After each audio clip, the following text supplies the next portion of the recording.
Okay, great.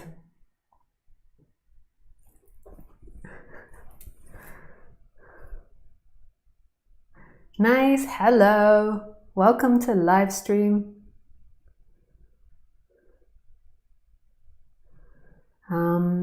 Nice to see you all, to see you. Nice. If you're new to my channel, I'll just tell you how this works. If you want to ask questions, then you have to go to my website and sign up for a Telegram group. And the reason that you have to do that is not because you have to pay, although you do have to pay to do that, but that's not actually the motivation.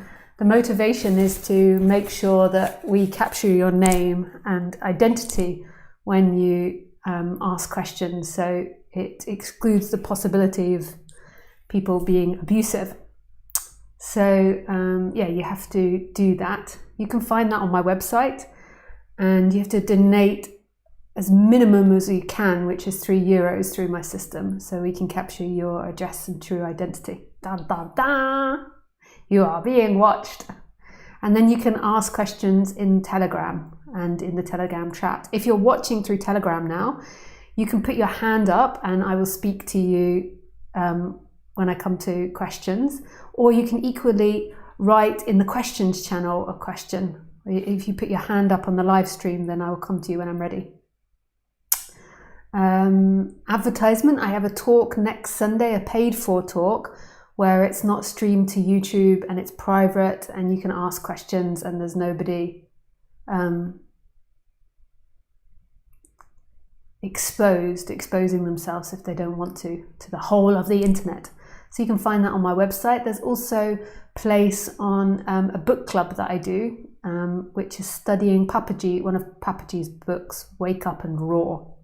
You're welcome to join that, and you can also find it on my website. Okay, let's begin with the stream. So the title of the talk today is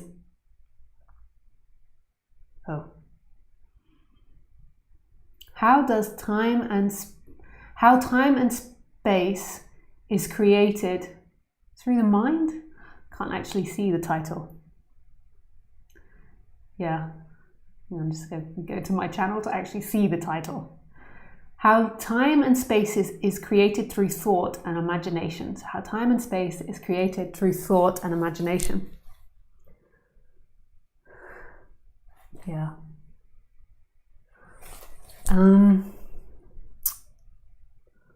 Well, that is a very good question.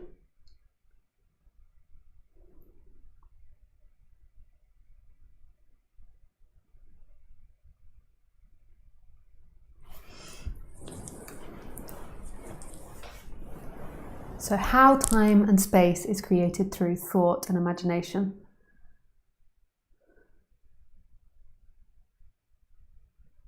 Yeah, I'm just waiting for an answer to authentically come.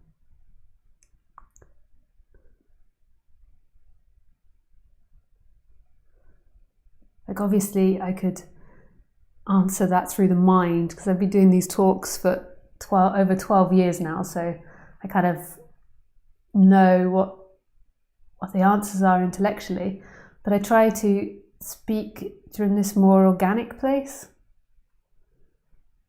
which is like flow.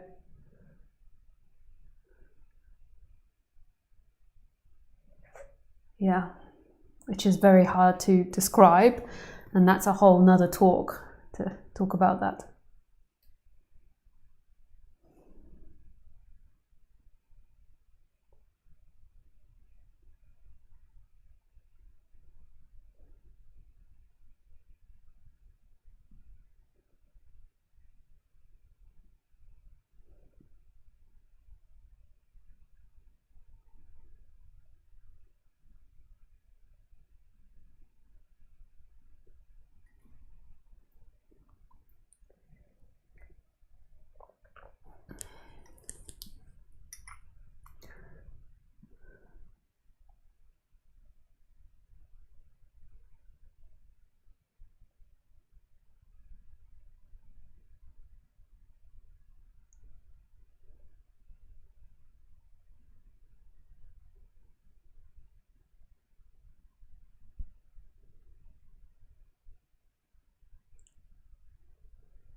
So time and space is what creates the idea of you.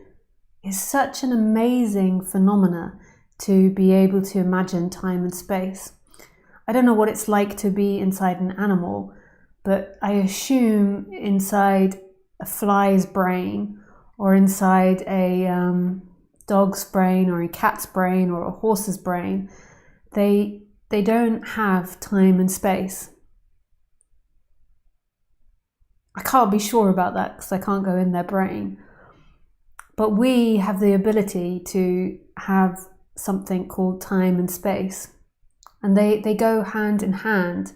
And they're actually an imagination and thoughts. They're not actually a reality, which kind of seems like a craziness, like this is some cultic brainwashing or something, because time and space seem like a fundamentals of truth in our experience. Like there's definitely time and there's definitely space. Like if I went to the general population that hadn't been listening to non-duality or thinking about science or something, or studied a philosophy course, they maybe would be thinking that this was madness. I can imagine this creating like a fierce anger.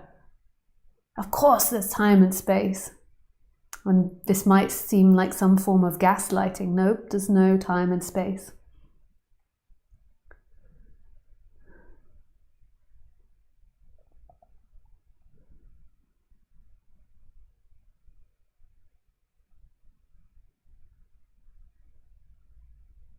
So our imagination is so incredibly powerful.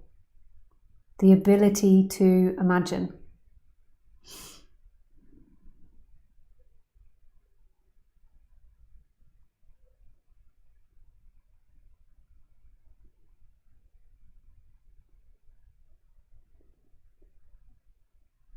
It might not seem like that. It might not seem like it's a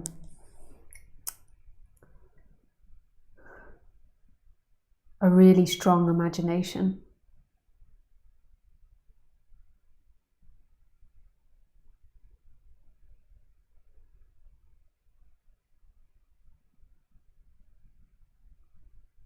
Because how can you know what that looks like? How can you know what life is like when you're not looking through thoughts and imagination? I mean, in a way, it's kind of bonkers for me even to suggest that's possible, because we're always going to be looking at this reality through a human brain. So in a way, there's always going to be some thoughts and some ideas appearing.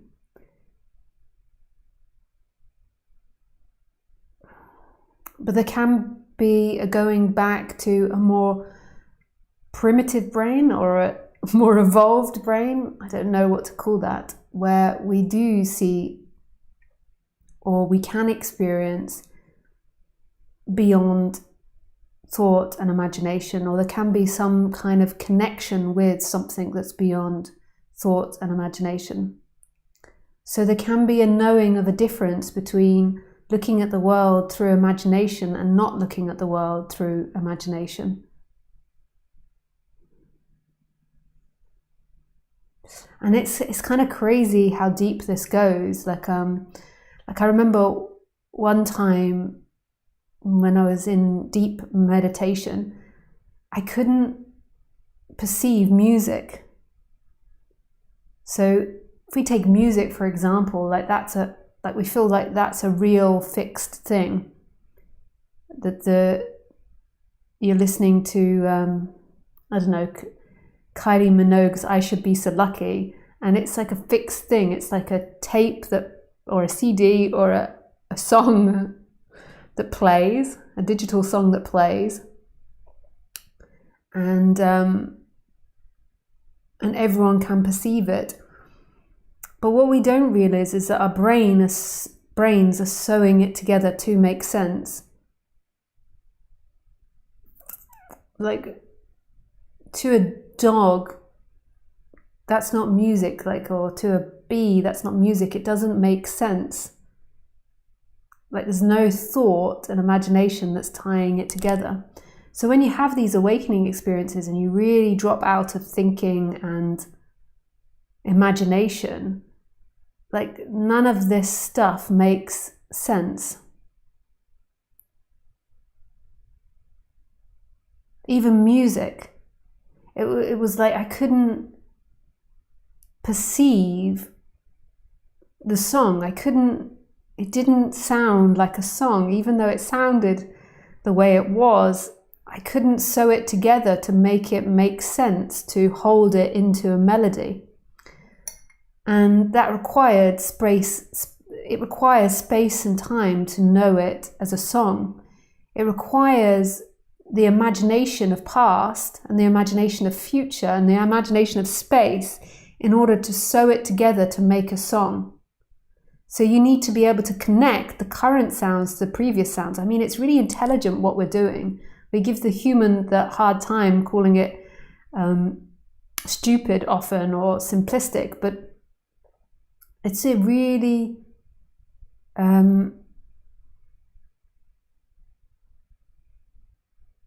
complex phenomena.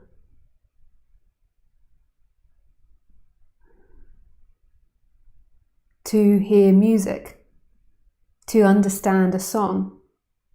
So there needs to be some form of intelligent thinking to sew together the music from the past. And you kind of need to hold future in your mind as well in order to comprehend it. So if you go really deeply into stillness, into your true nature, like you can't, if you totally went into oneness, you can't have any human experience, like in a way that's as if the body's being dead. So in this reality, there always needs to be some form of looking through a body in order to perceive this life. If you really go into oneness, then you can't perceive this life anymore because there's no interpretation of this world happening. So there needs to be some form of interpretation of this world in order to interact with it. But you can have moments of going completely beyond the mind and the body where you have no idea about being a mind and a body, and nothing in this world would make sense because you haven't got a body to interpret it, and nothing in this world would appear because you've got no body or brain to interpret it. So that's like really super complex to try to imagine. But if you've had awakening experiences, you might have a sense of what's being talked about of non-duality. So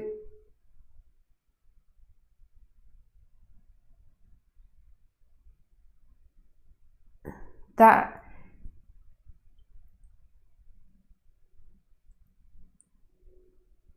we need this concept of time and this concept of space in order to have this complex functioning. So they become so real to us.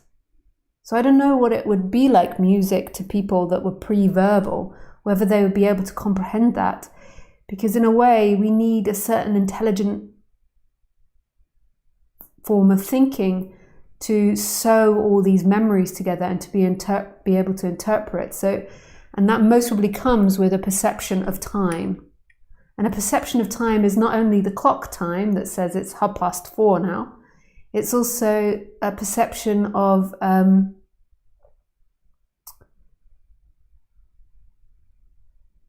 seeming movement through time. That there was a body that existed 10 minutes ago or 30 minutes ago, and prior to language, I'm not sure if the human would have experienced that. They don't know if they would have been able to remember that because they wouldn't have the language to announce that. So if we look at my dog Khaleesi, I'm not sure if she can perceive that she existed 10 minutes ago. I don't think so, because if she can't think in the way that we can, there's thinking happening there, but not thinking in words. If she can't think in words, then I'm not sure if she can perceive that. So she has no idea that she was alive 10 minutes ago. So to her, there's only aliveness happening. So we need this in order to have these complex phenomena appearing like music. And also, the separate self can only exist with time and space. Like, so Khaleesi, my dog, can't perceive that she was alive 10 minutes ago, so therefore, who is she in every moment? And she's no thing. Not a thing. She's not a person. She's nothing and everything simultaneously. She is perception without perception being separate from the objects. So there's a complete immersion in life. And I would say that she doesn't suffer, although she experiences pain and pleasure. But she doesn't suffer the pain and pleasure.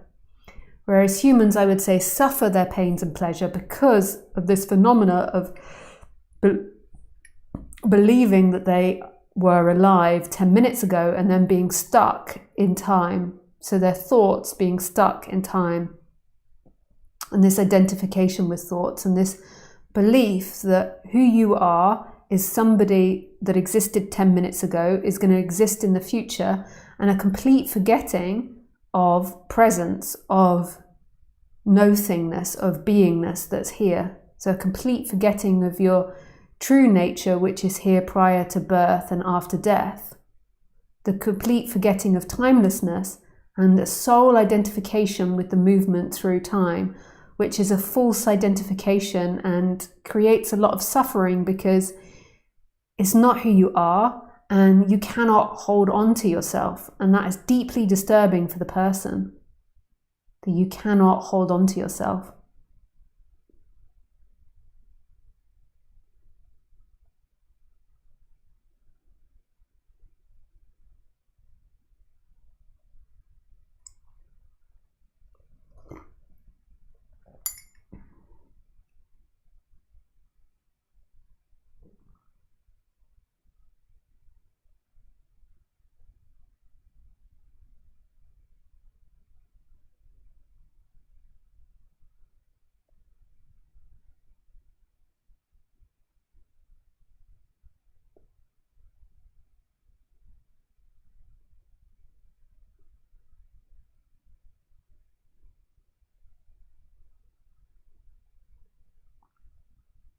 So time and space create everything. Well, not create everything, but create most of your experiences, the belief in time and space. That there is something that's previously happened to now. And what I ask is that true? There is an imagination of something that's happened prior to now. So there's an imagination of that.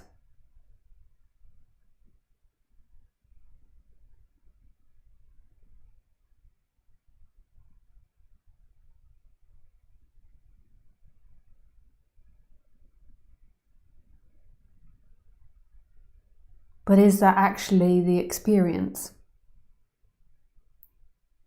That there is something that happened prior to now? I mean, this is really a full-on subject because it's asking you to go beyond what the whole of society and your whole life has been telling you, that there is a previous moment to now, rather than there simply being the eternal now. There is a previous moment to this.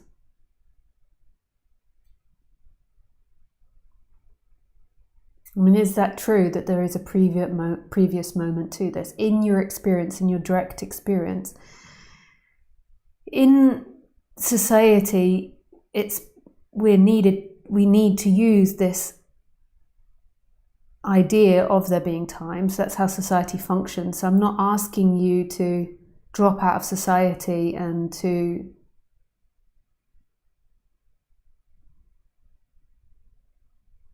believe that that's not, that dream world of time isn't relevant. I'm not trying to talk about how you should or shouldn't deal with society and this notion of time.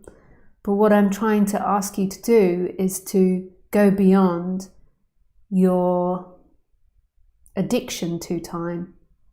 That time is your savior, that time and space is what's going to bring you freedom, and it is your truth. It's where you exist in, that you as a person exist in time and space. And I'm asking you to go back to your actual experience. So in your actual experience, beyond thought and beyond imagination, does time and space happen? Is there a time and space? And this is really about your own experience, not about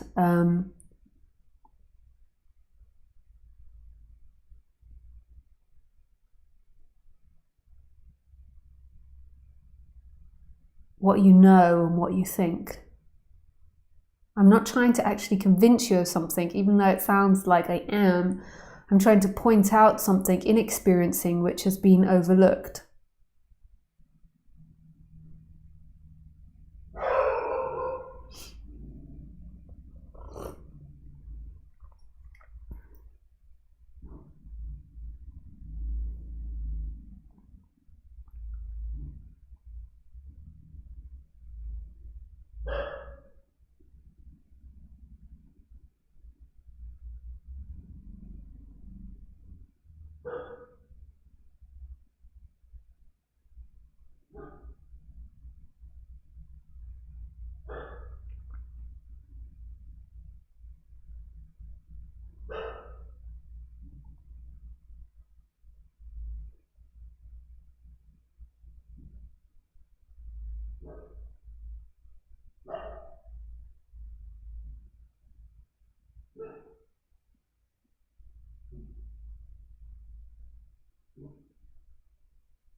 And it's the same that goes with space. Like there is this idea that there is a you that's walking around through something out there called space.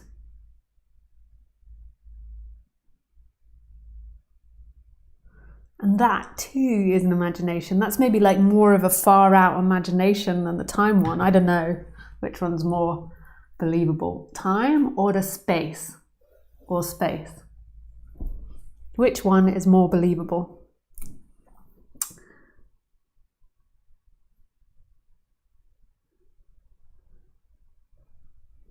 Yeah.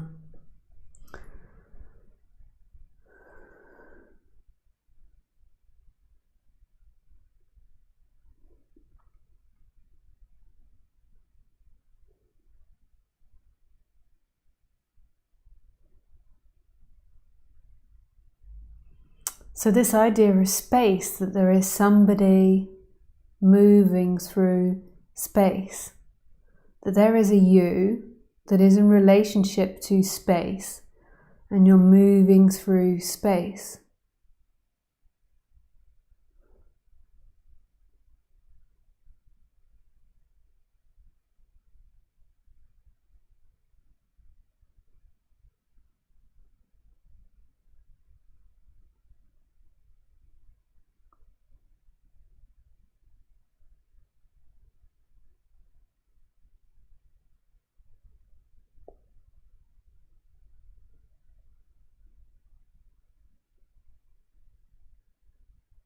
Now, where is space now? Where is the beginning point to your experience? So most people think, okay, I start behind my eyes, I start back here, and then I'm looking out at a space. But where is this space? Where does it start?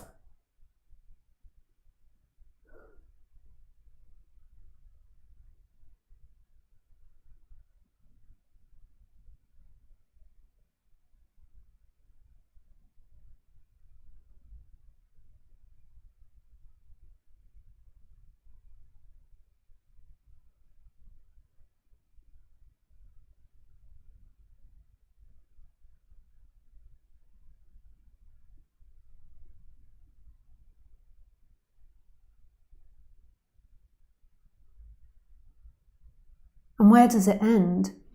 So where is this start to space and this end to space?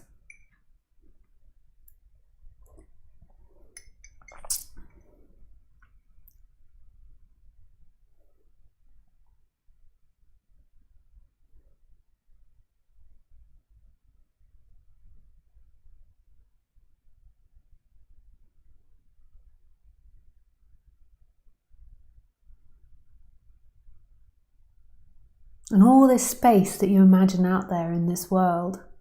Like, imagine if I was talking to you inside your dream at night, and then I said to your character that's dreaming it's asleep at night in its dream world, maybe we're in Charlie's chocolate factory, and then I said to you, where is this space? And you'd be like, it's here, I'm sitting here and there's all this space around me. But what is that? That's your dream at night. Is that actually space? And where does that character that I'm speaking to in your dream start and stop?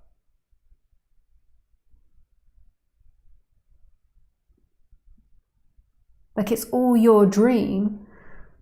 So where is this space? It's also like a film. Like, is the space in film? It's illusory. We see this projection on a screen and say they're walking through a cowboy town or something. And we think they're walking through space, but it's actually a light dance happening and there is no space. It's 2D. It just appears 3D.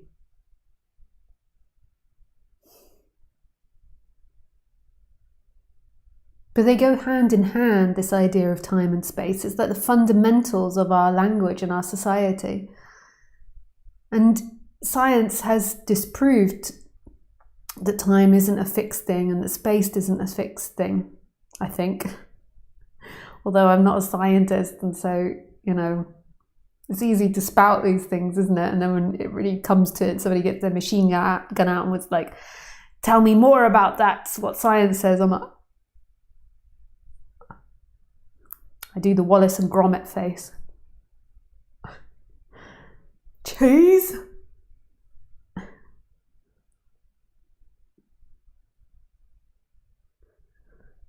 Yeah.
So what is it if we drop time and space and we drop this idea of you?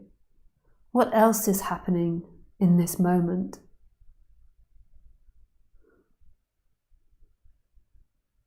I mean, in a way, if you drop time and space, the you goes. Tony Parsons used to say there is me in time. You get it? T-I-M-E, me in time. So if we drop time and space, what's happening? This is so full on. We can take these concepts and philosophize about them until the cows come home.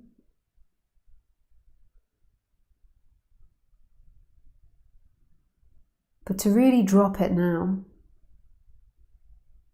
to really be with me now, to really be here now together with no time and space, what does that mean? What is that? To me, even though there is no me, it's absolute intimacy. It's love. There is no distance between a you and an I, because there is no you and I. There is simply life happening, a one life happening. Man, this is so full on. This is so different from the way that people regularly think. Like, what does that even mean to people outside of knowing non-duality, that there is no I, me and you? What do you mean there's no me and you? Right now, if you stop thinking about me and you, if you drop all thought about time and space and me and you and what's going to happen and not happened and should happen, what's left? Who are we?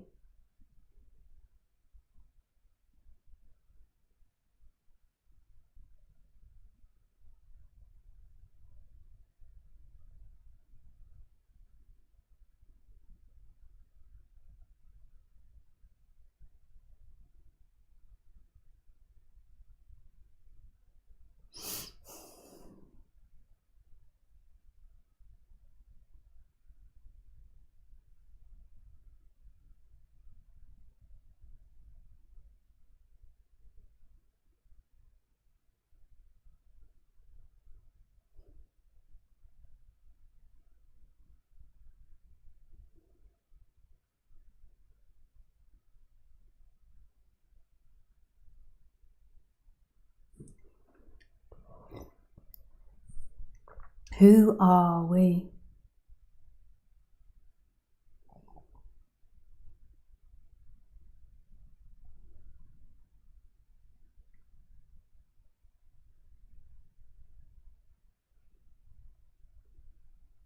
This is so scrumptiously delicious. Yeah, and I'm really not a speaker for people that are initially getting into non-duality. You might need to listen to other speakers. I only really like to do the more extreme stuff. I latterly don't really want to talk about psychology or the person. Even though I did lots of psychology on myself and I've learned loads about it, and I've been studying non-duality for such a long time. You have to come back to being authentic, and authentically this is just what I want to speak about. And and I can understand it's really extreme the way I speak, and it's really confusing. And so maybe for some people it's better to listen to other speakers and then come back to the way I speak once you've got used to non-dual language. And then also another thing I would like to expose is, I've said this before in talks, is that I also try to say from my opinion, which ultimately there is no my opinion. Like, there's just words coming out, just like for you as well. But the reason that I try to do that and try to, say you've got to make up your own mind, or you've got to see this for yourself, or in my opinion, is because I'm purposely trying to not be cultic. You could also say that it's just a coming out. But in this coming out, it doesn't want to be cultic. And what I mean by that is, when you get involved in cults, which non-duality often becomes cultic, and I'm sure there's ways in which I speak that are cultic, but because I've come from cultic practices, it's sort of ingrained into me. But I'm also trying to not be cultic, and what that means is I'm not trying to be an authority figure where I know all the answers and you don't. That's not what non-duality is about. And to me, it's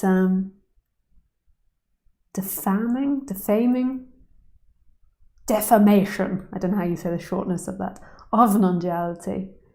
that people that listen to non-duality become too fixated on the person that's expressing it, whereas the person is simply a vehicle and they're not special in any way.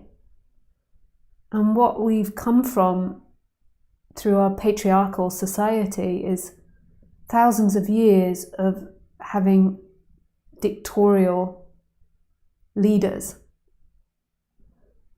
And so we have a predisposition to go towards cultic thinking and coercive behavior as our leaders. I see it. The more cultic a teacher is, normally the more popular they become. Because we have a predisposition to move towards extreme fixed ways of speaking, because in the past that saved our lives. I know that sounds weird, but we just take language so personally, that it's about you and me, where it's really not. Like, ideas were created in order to make our survival better and to make us survive more successfully. And most probably people with stronger ideas did better at leading. And so even leaders that were coercive and dictatorial, maybe in the past did better at leading, not now. Now is a whole different picture, but I'm talking like 1,000 years ago, or 2,000 years ago, or even maybe 100 or 200 years ago. And the reason that it had done better is because you can control the masses. Part of the problem that we have in society, or when you're running a group, if you've ever run a group before, is how do you give everybody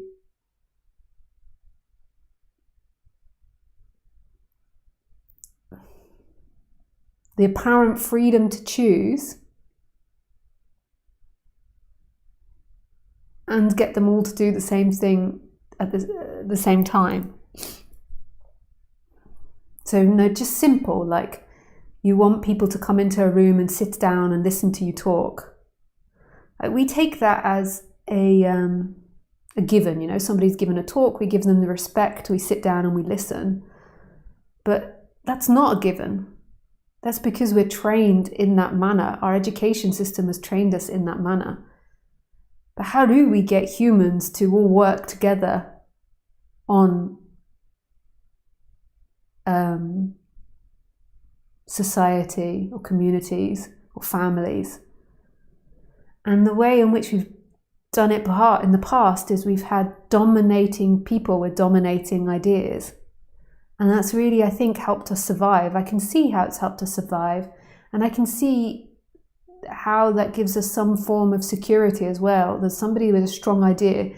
Like sometimes I've led groups, I'm a bit of an experimenter, and I've led groups and I've tried to give them more choice, apparent choice in what happens. And, it inevitably leads to conflict. Because people have different ideas and then they find out the other people's ideas. It's such a delicate balance leading a group. Whereas if you come in and you're coercive and you're dictatorial and everyone's afraid of you, then they're more likely going to do what you say without rebellion. But we're now moving away from that in society, maybe, sort of. It's so complex. But basically, what I'm trying to do with speaking about non-duality is to move away from a dictatorial leader. It's not so popular though.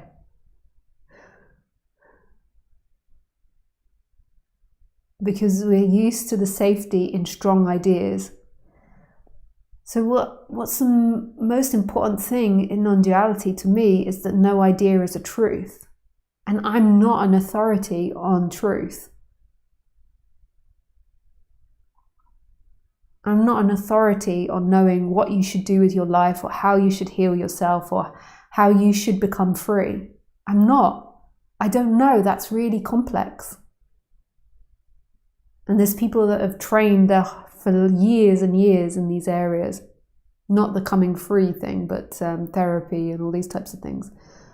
But one thing that I do know from these awakening experiences that I've had is the freedom that is beyond language. But that's not a fixed idea, but it seems like a fixed idea because I'm communicating it to you through ideas. But it's not a fixed idea. It has no idea. It doesn't know anything at all. And anything that I say knowing something in words isn't a truth. It's not a fact.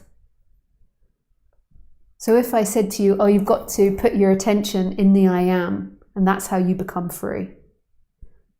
That's not a fact.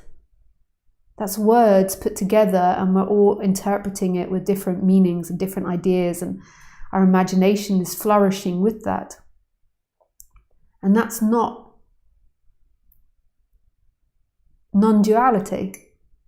I'm not saying don't do that, because do that if that's what comes. And for some people that's been super helpful, and I see it really settles people down doing that. But that's not non-duality. Non-duality is non-conceptual. If you say anything about non-duality, then you're missing the point completely. Tony Parsons used to say, if you leave this room believing anything I say, you've missed what I've said.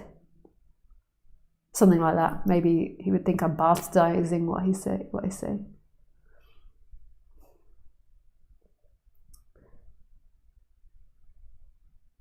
So I do have opinions on the human level. And you hear me express my opinions. Like, in a way, even this is an opinion. But none of them are true, and none of them are better than yours. I really mean that. We've been so gaslit and talked out of ourselves by this society. And I don't want that in non-duality as well. Non-duality isn't about this or that. It's about no thing. And yet I seemingly have authority on that because there has been these awakening experiences and there is a deep knowing of it. But it's not intellectual. That's what's so wonderful about this. This is what's so miraculous about non-duality. It cannot be made into a religion. It cannot be made into a cult, even though it is made into a cult, but that's not non-duality. Because true non-duality isn't a personal thing. So there's no person that could follow another person. Like, your true beingness can't follow me, can't follow other teachers.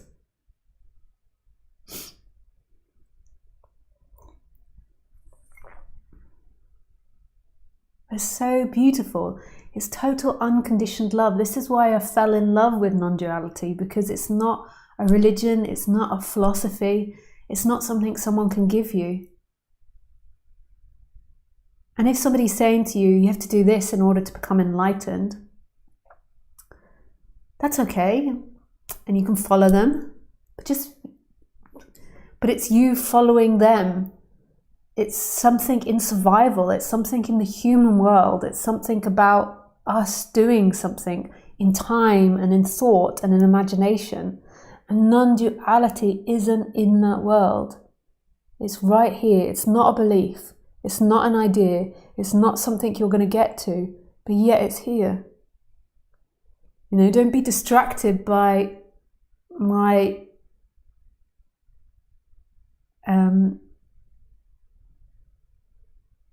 charisma,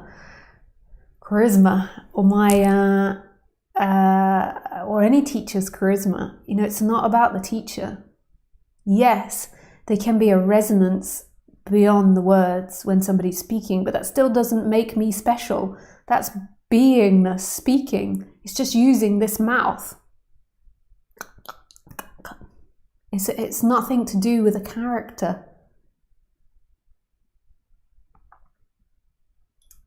It's so hard to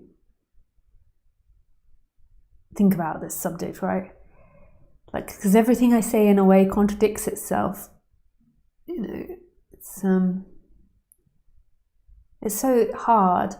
So it really comes back to that resonance in this moment of no thought, no imagination, no going somewhere. There is nowhere to go. Oh, God, I love this subject. I really do. I've, been into this subject for quite a long time now.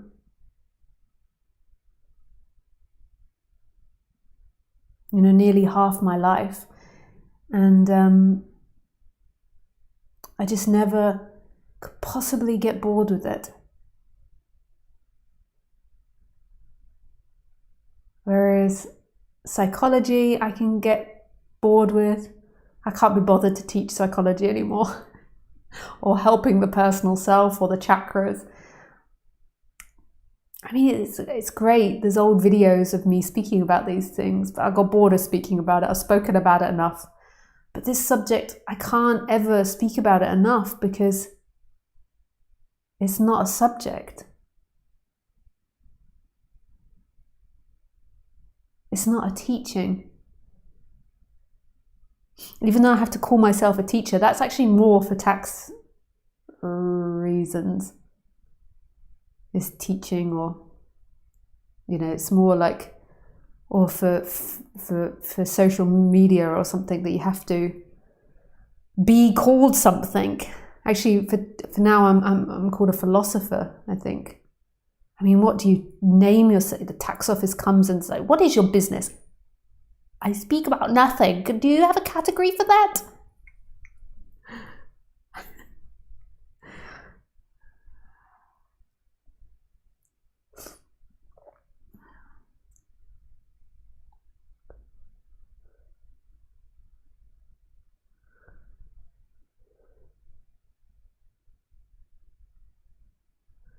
Yeah.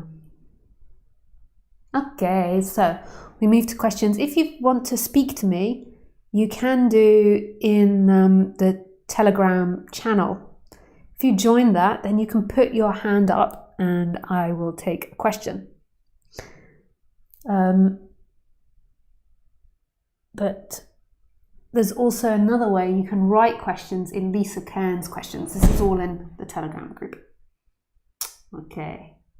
Let me make sure this is all streaming. Yeah.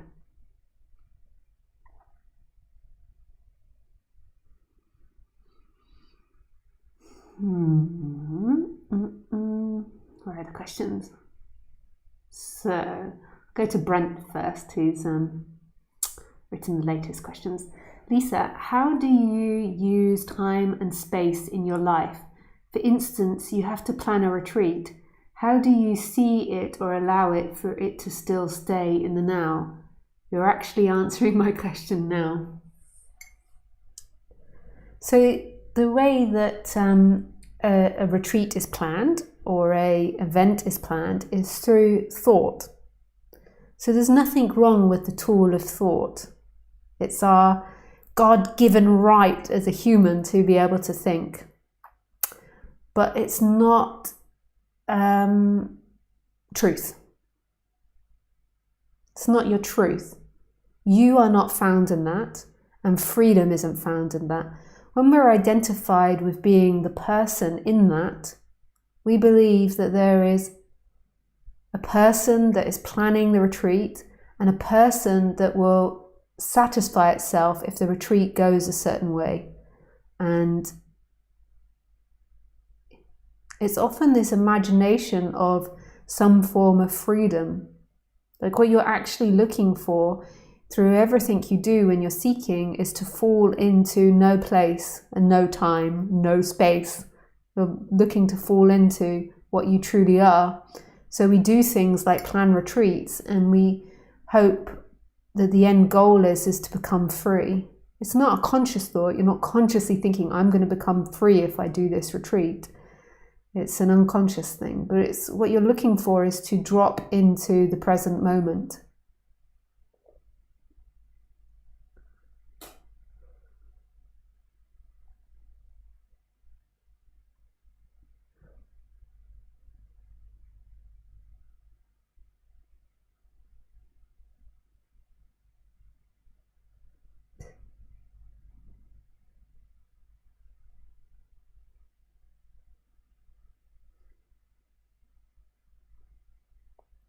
So when there's a knowing of who you are, awakening,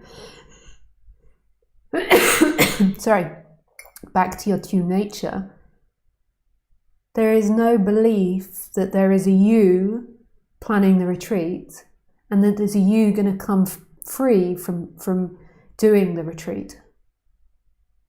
It's an activity that is happening in presence. Yeah, I hope that makes sense. Thanks, Brett, for your question. This is from Talifa. I think that's how you pronounce your name. I'm sorry if I got it wrong. I was wondering, how do you feel with the negative energies from other people? I struggle a lot with this lately. It keeps me from staying centered. Thanks, Talitha. Khaleesi. Talifa.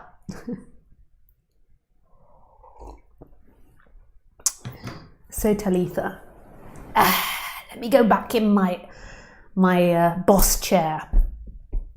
Even though I'm telling everybody I'm not being a dictator, I sit in a boss chair. Really, I should be in a wooden chair that's hard, that's not special, that looks like you're low.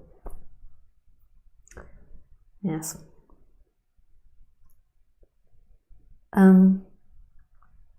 So energies from other people. Difficult subject. I don't know if I've got the momentum to speak too much about the dynamics in life, in flow. It's difficult, I can say, as an empath, to not pick up other people's energies. But as the teaching goes, freedom is in everything. So even in other people's difficult energies. So even if you're there with people's difficult energies, there is still freedom there.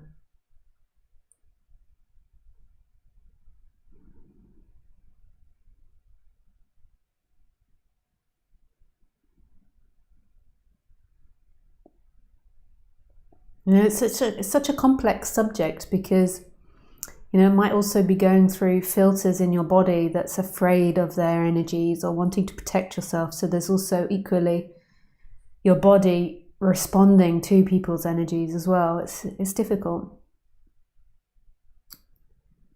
So what I do, which is really challenge, and I have to say I find it hard too, is I put the personal awareness into the sensation of being alive.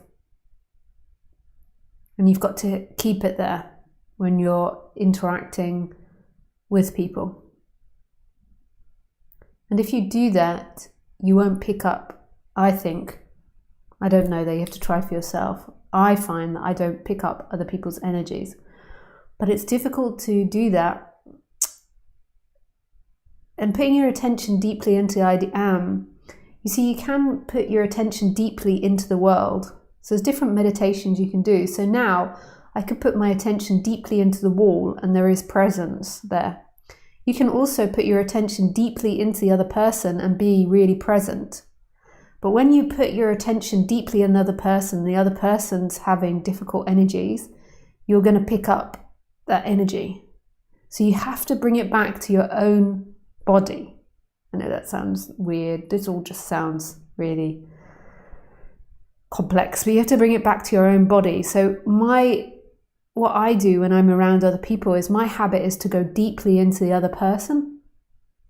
And if that other person's really present as well, then you can have like a full-on love affair. But if that person isn't present, then what will happen is your energies will circulate those difficult energies. It's not them versus you. There is no them and you. It's just the way it is. So there's no superiority in it. So then you have to cut off from doing that and put your attention deeply into the I am, the feeling of I am in the heart, which is kind of contradictory, you know, complex, and maybe you get a sense of it. Yeah.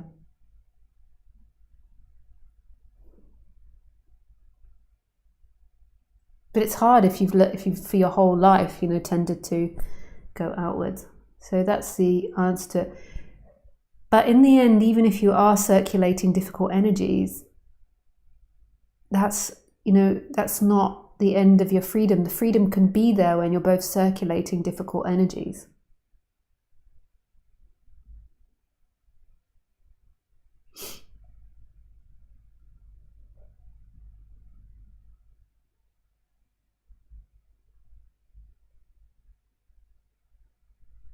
Because it's not in good or bad energies.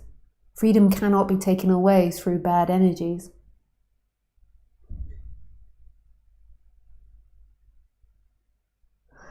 But also, I want to say that I do find this area difficult. Part of the reason why I find it difficult, and I just say this because just to know that I still have problems.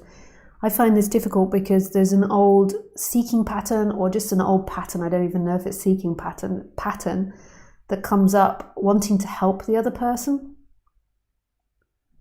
And that's necessarily altruistic. It sounds it, but it's most probably trained from childhood that that's what I should do, is help the other person. So this also, adds to the drama. By nature, I'm quite a quiet person. So if I'm in a social setting, I often will talk because I feel sorry for the other person. Whereas if the other person is also equally quiet and happy to go into silence, I'll often go in and out of silence with that person. But often my silence makes people feel very vulnerable and uncomfortable. So then I feel empathy for the other person and I speak in order to help the other person, but it actually makes me feel bad because I'm not being authentic. I'm being inauthentic. I know it sounds like an empathetic action, and I see this as an old pattern or old seeking pattern. And when I go out and socialize, it's like a challenge that I have to be authentically myself, which is quite quiet, and to let the conversation often die.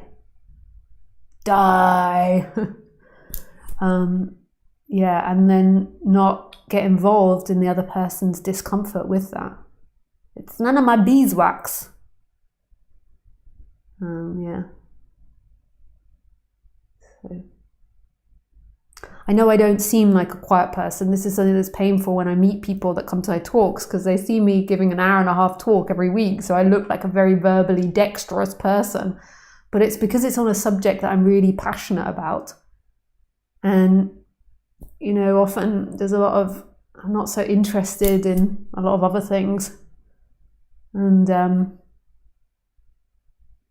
doesn't mean I don't love you. Like, that's the irony of it, is that, in my silence, I can be deeply loving the other person, and then the other person is thinking, because I'm not speaking, that I don't love them. So sad, life with humans, isn't it? And I'm deeply, deeply loving them. And then in a way, my speaking is like some form of rejection of love sometimes. But then they see that as love because it's a mental interpretation. Sad. It's this sad process of evolution of humanity. We grew this ability to think and to speak, and so therefore we have to then go through this process of going beyond it, which is a painful process, because we're getting it's just a pace, it's like a caterpillar in its cocoon, the metamorphosis. Have you ever seen a caterpillar break into a butterfly? I'm sure that is painful. We have the ability to be such an amazing species. If we can get beyond thinking and really understand what thought is for, and understand, what is a society which is fair for everybody, encourages everybody, allows people to thrive, but also works collectively for people and for the environment. And if we can get over our thought, we've got such amazing possibilities. We're so creative. Look what we're doing. Streaming, it's like magic. We're alchemists. We're so amazing.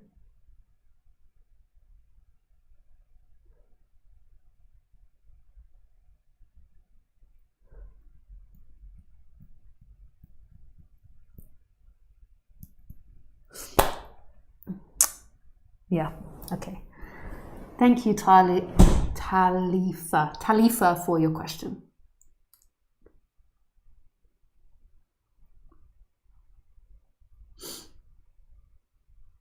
Marco. Hi, Marco.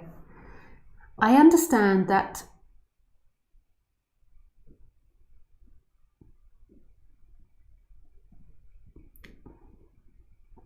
time and space is an illusion, but it remains an intellectual understanding. There is still a subject having that illusion. After all, how can there be an illusion without a subject having the illusion in the first place? So my question is, how to go beyond the mere intellectual understanding? I don't know. Like anything that I tell you would be a story in the intellect. So I don't know how that person does that. And then from the other side, so once I've answered that, who could be the person that could get to this? Because a person will always be a movement in time. It's such a frustrating subject, eh? But when you're feeling frustrated, see that for what it is. Don't get caught up in the illusion of the frustration, like, why can't I get past this? And sorry, I don't mean to mock the frustration, but I really get that visual frustration, like really see it for what it is and that it doesn't have truth. Nothing has truth. So what is it that's here in the frustration and out of the frustration?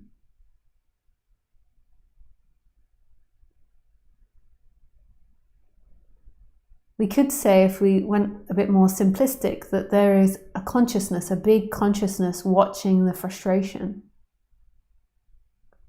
So there is a big consciousness that's watching that. But it's not separate from the frustration, it's not separate from the room, it's not separate from anything. In a way, you could say the consciousness is all of it. So in the frustration, there is something which knows the frustration. And what the intellect can do is the intellect can think about that and perceive that. But then there's the actual experience of that, which is no time, no space.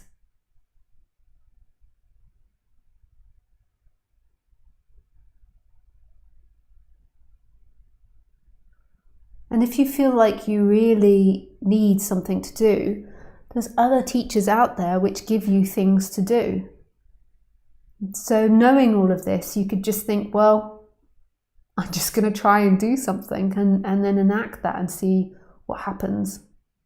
Because sometimes on the personal level, so this is going back to psychology, this isn't speaking about non-duality, when the person is suffering a lot, having a path to follow, a spiritual path to follow, can be very relaxing. And, when the person's relaxed, then there's more space for something else to be seen. When the person's deeply in suffering and lots of pain and running away and not wanting to experience the pain, then there is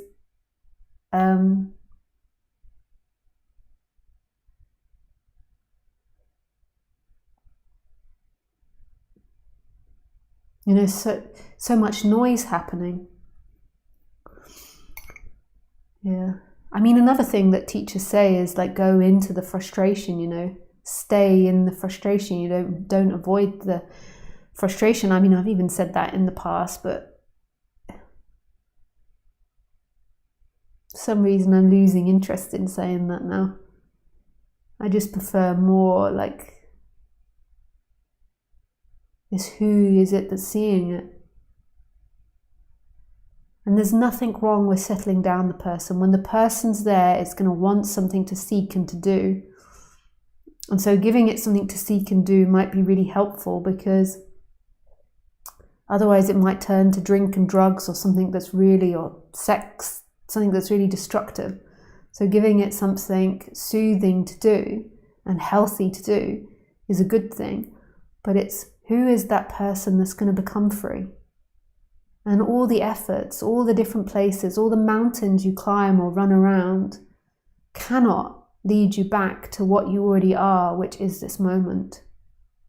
And that's the truth of non-duality. That's why it's unconditioned, because I cannot give it to you. An action cannot give it to you. A behavior cannot give it to you. It is who you are. This choiceless, free presence.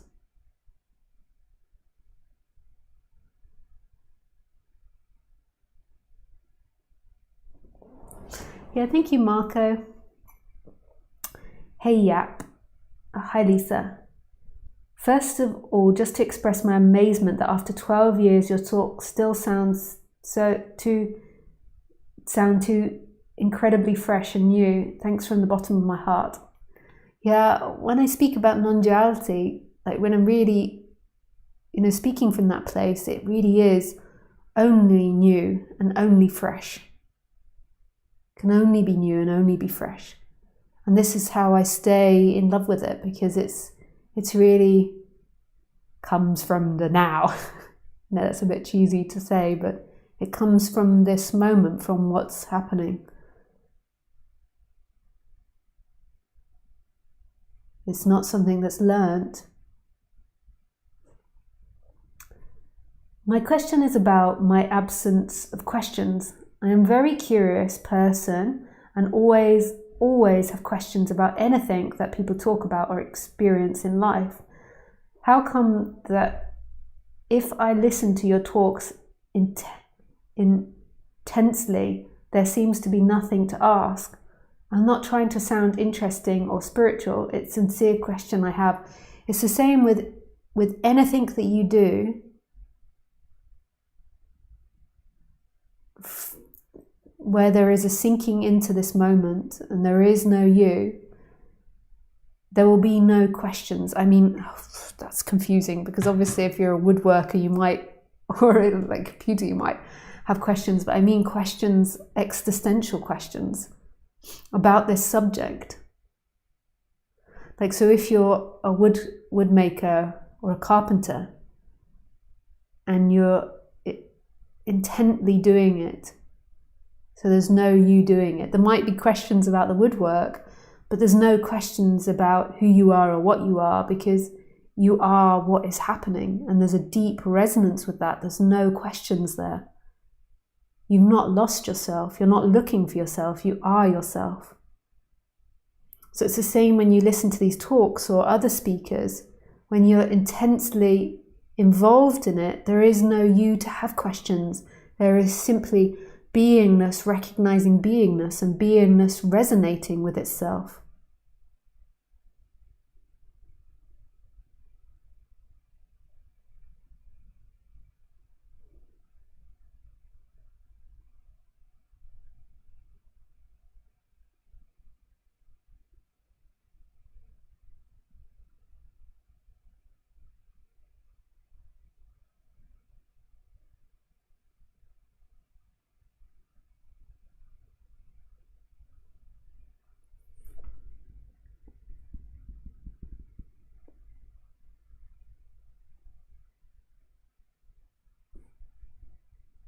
Who is it now that's looking? Who is it now with no questions?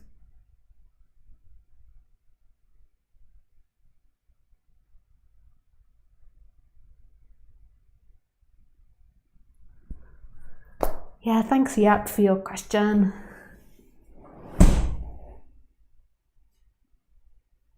Okay, we have some more questions from Osborne.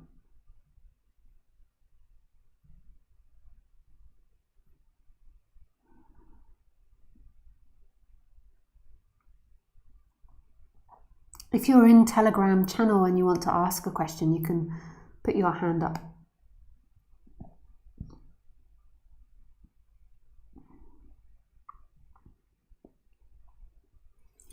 Here is a question. This is from Osborne. So Osborne has another channel called Lisa Cairns Clips channel. And this is nothing to do with me. Obviously, it's of me, but it's nothing to do with me, as in I'm not paying Osborne or asking him to do it. He's doing it out of his own passion, which is super beautiful. Yeah, it's really lovely. And he has some questions from it. Dak asks, if I am perfect, then why do I need massive amounts of medication to not hurt myself or others?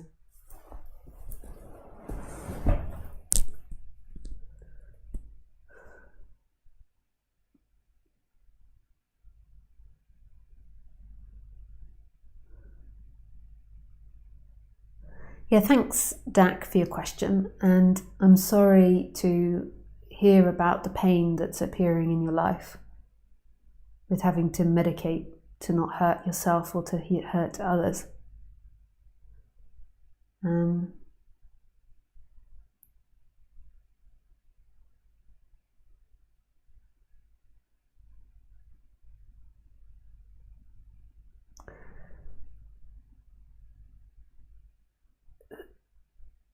So there's two perfects that I'm going to talk about. There is the perfect in time, so the perfection of what's apparently happening through time, and this perfection of what you are now.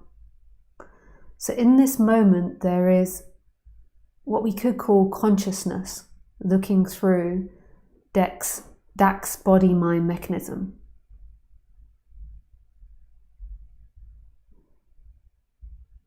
So this consciousness, which isn't separate from anything and also isn't a thing, is looking through a Dak that wants to hurt himself or is medicated and experiencing life through that. And that consciousness is perfection and is absolutely free and never suffered a moment in its life.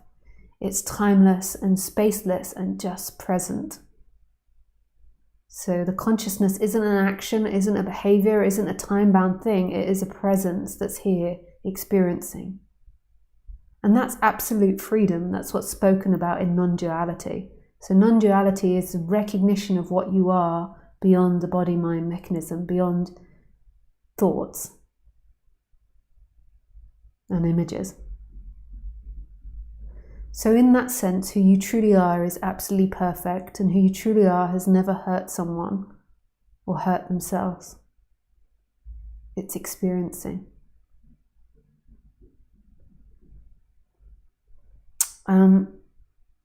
And then you've got the time-bound you, which is also perfect.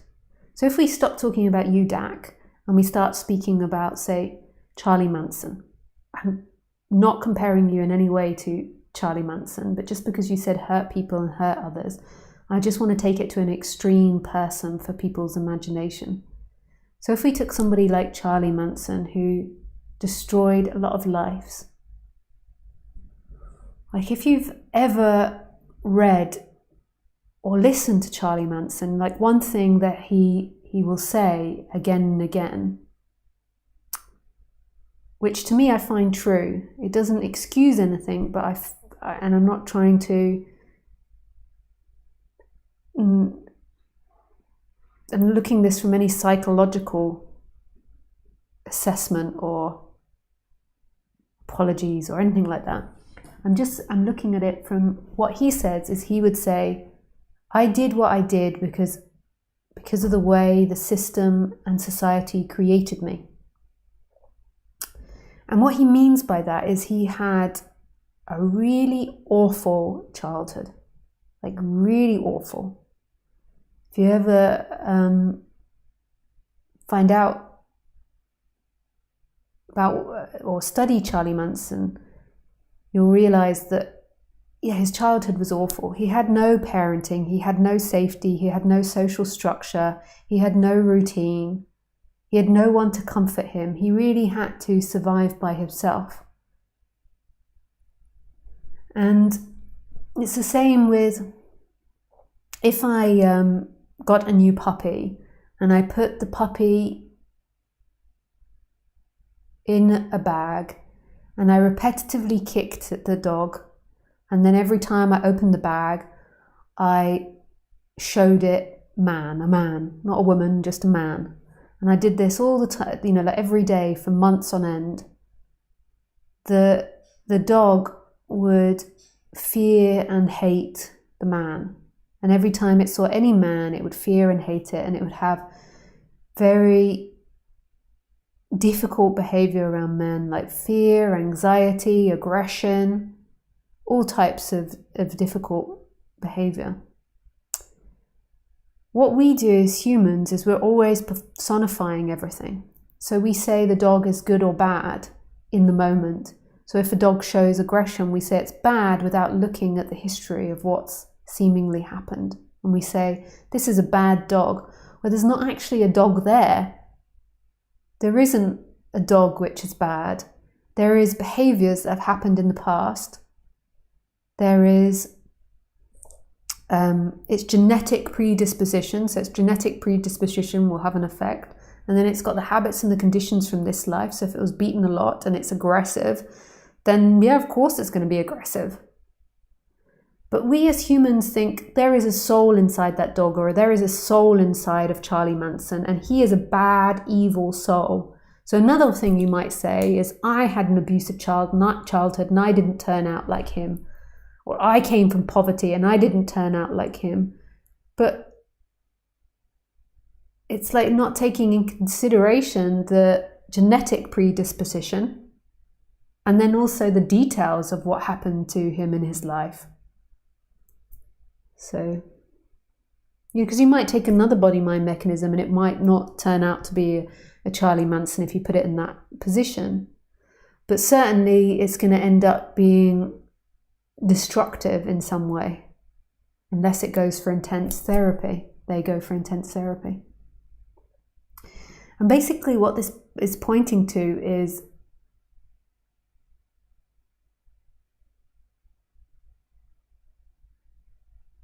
no choice, which is a very controversial idea, because we are so convinced that Charlie Manson had a choice and that he's a bad person. I mean, he destroyed so many lives. If you, like all the people in his cult that he convinced to do all this stuff, and then all the families of the people that he killed. Like, such a destructive life. Like, so many people were affected by his actions. But there isn't somebody inside his body that's evil. There's habits and conditionings that have transpired. So there's nobody that's actually guilty. So when Charlie Manson says it, it's actually a very astute thing. But it's also something that somebody with narcissistic or sociopathic personality would say as well. Because somebody with narcissistic or sociopathic personality wouldn't want to take any form of responsibility. And that's a whole different matter, because at the same time, it's important to take responsibility. So if I run over somebody's cat or do something not nice, it's important to take responsibility. Like, my body did this and I apologize and I'm really sorry about that, and to look into what behaviors created that and how I could change that. Not just, it's not my fault, there is no choice, there is no doer. It's like, that's a defense. And taking responsibility changes the body-mind mechanism. It changes it, but it's not really somebody's choice and responsibility. There's not anybody there with responsibility. But in taking responsibility, it ironically reconditions the habits and conditions and changes the person, and changes the body-mind mechanism. But there is nobody here that could take responsibility. There is no evil soul. So what I'm trying to say to you is, the reason that you take a large amount of medication to not hurt yourself or hurt others is most probably because of the way in which you were conditioned in childhood and your genetic predisposition. Which genetic predisposition you could say is like past life stuff, but you could call it genetic predisposition as well. So, yeah. And I'm so sorry that that's manifest in this life. And there is the possibility to change that. It's not somebody's choice to change that, but there is the possibility to change that through therapy. The medication, I'm sure, is changing it, but also through therapy and through help from others. And I hope that you can get that help. And also, listening to this subject might also relax stuff and change stuff, and having an awakening might also change stuff. Yeah, I wish you all the best, Dak.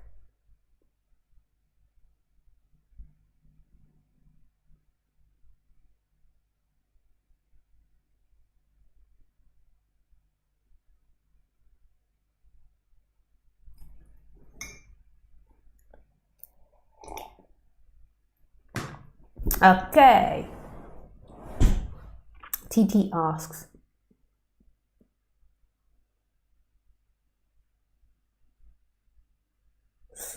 hey, when you do those pauses, are you receiving information? I don't know. When I do the pauses, I don't know it's not like I'm sitting there every time I do a pause and putting an antenna out to get new information. But sometimes I am waiting for words to come, but I don't see it like receiving information. It's just waiting for that inspiration. The way I like to speak about it is similar to the way that Roger, my teacher, spoke about it, is that I'm trying to be authentic in the moment, like trying to do what I feel. In every given moment, Roger would say, and Ramesh would say, do exactly what you feel like doing, knowing there's nobody doing anything. So I'm trying to wait for the appropriate impulses from the body, rather than to do something because my mind is telling me, or because of thought or the intellect. And maybe you can play with this. I don't know if you've ever tried it before, to sit there and wait for an impulse to come that's not intellectual.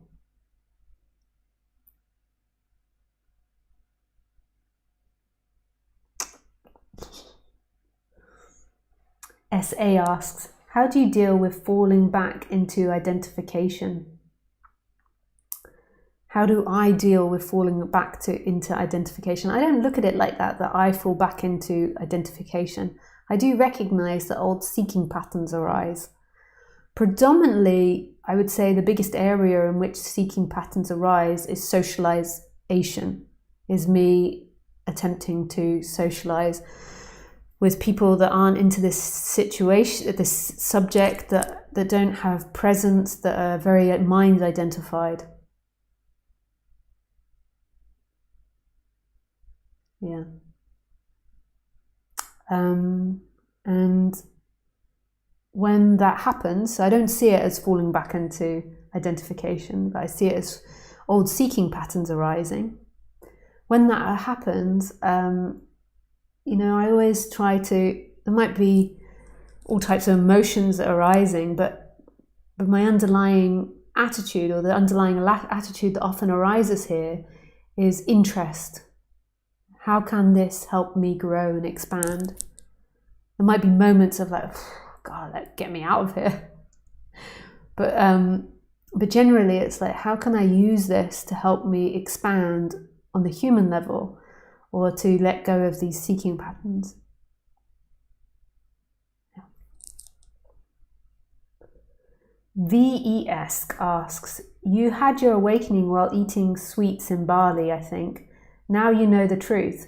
How can I, others not awakened people, trigger the same experience or any experience so I get the understanding of reality? Hey Ves, VES, Ves.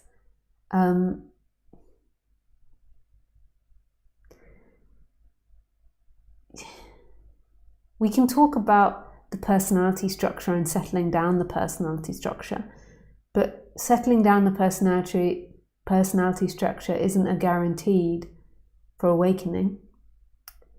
But that's the only thing that you can do in time-bound reality, is settling down what's happening in the personal realms.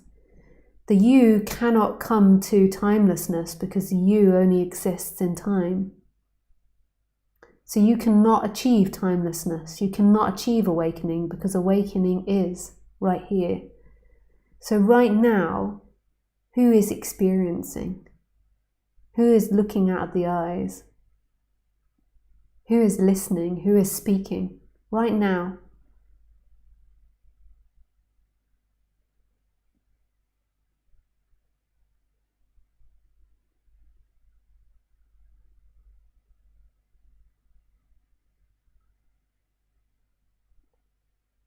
You know, settling down the person is wise, is a wisdom, but the person cannot get to this. Thank you, Vess. Isabel. So this is the last question. That is enough for today. Hi, Lisa. Hey, oh, sorry, not Isabel. IHG. Hi, IHG. Hi, Lisa. I deeply appreciate what you shared today and the way you shared it. Thank you. Oh, hi, IHG.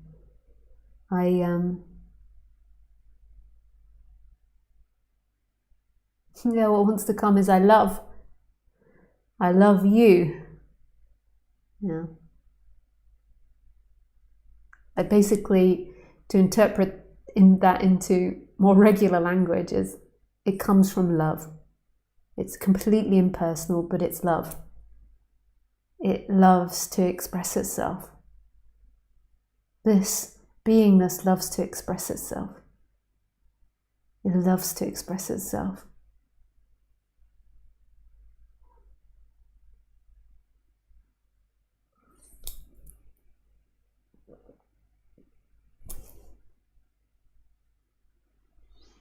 Yeah, nice.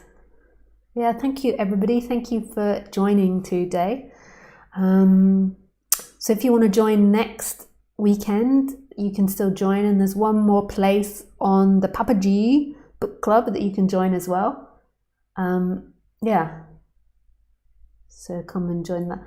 I don't think I can do streams for the next 2-3 weeks because the weekend after that I'm traveling. So next weekend I'm doing my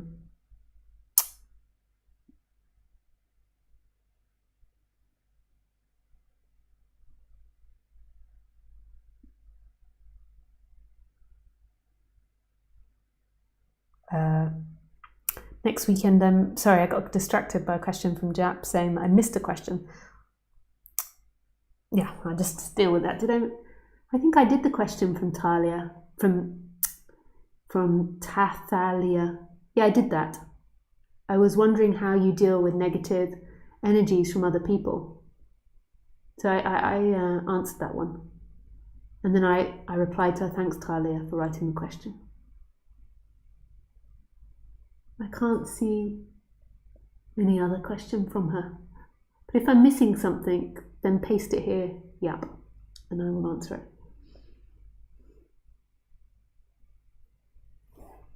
Yeah. Anyway, I think that's that. And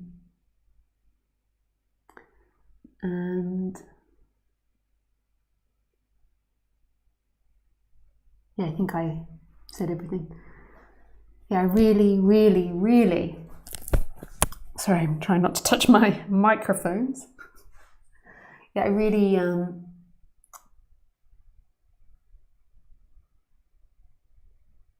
wish you everything.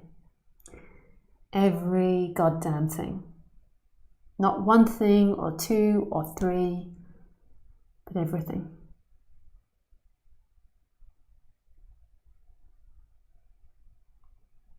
Yeah, thank you everybody. Gute Nacht.